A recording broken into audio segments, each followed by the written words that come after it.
maybe you can give us the background on why we need this inquiry and what the themes are. What do we need to have investigated so we can learn our lessons for next time, if there is a next time? Well, the inquiry was originally set up 2 years ago and has spent the last 2 years doing sort of groundwork before today's first ever beginning of taking evidence from witnesses. The inquiry was set up to examine the government's response to the pandemic, A, and B, the impact of the pandemic. Those are two huge subjects, and underneath that, the inquiry, essentially its terms of reference are very, very sweeping. You know, almost any aspect of the pandemic that any individual could want to learn about is supposedly on the terms of reference. As a result, the inquiry actually has no deadline.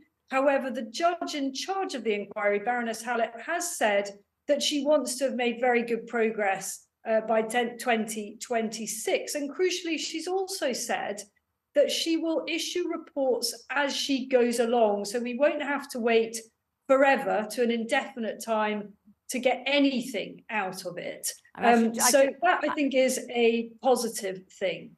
I should just say, Isabel, that as you're talking to us, people who are watching this on television they'll be very moved by what they're seeing, which is many, many people standing outside the inquiry holding photographs of those they lost in the pandemic, those who died of COVID. I mean, it's absolutely heartbreaking viewing this. If you're watching, you can see it. If you're listening on TV, let me describe it to you. It's people standing very quietly, very, very sort of resignedly in a way, just holding picture after picture after picture, photographs of those that died, that they loved, their nearest and dearest. It's a hell of a thing to see. Isabel, what's the best that you think we can hope for from this inquiry?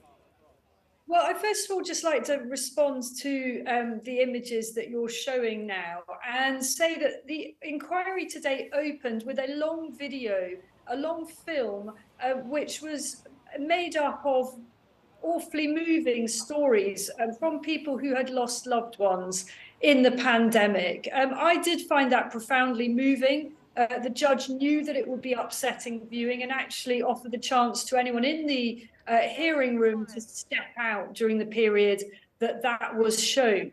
One of the reasons that there is that sort of silent demonstration, if you like, outside the hearing is that there are many of the relatives, and they're represented by various bereaved relatives groups, argue that their voices haven't been sufficiently heard in this process. I've got various criticisms of that argument. I think they are front and center of this inquiry, almost to too much of an extent. But nonetheless, it is important at all times to remember why we're having this inquiry, that so many people lost their lives and lives were impacted in so many different ways.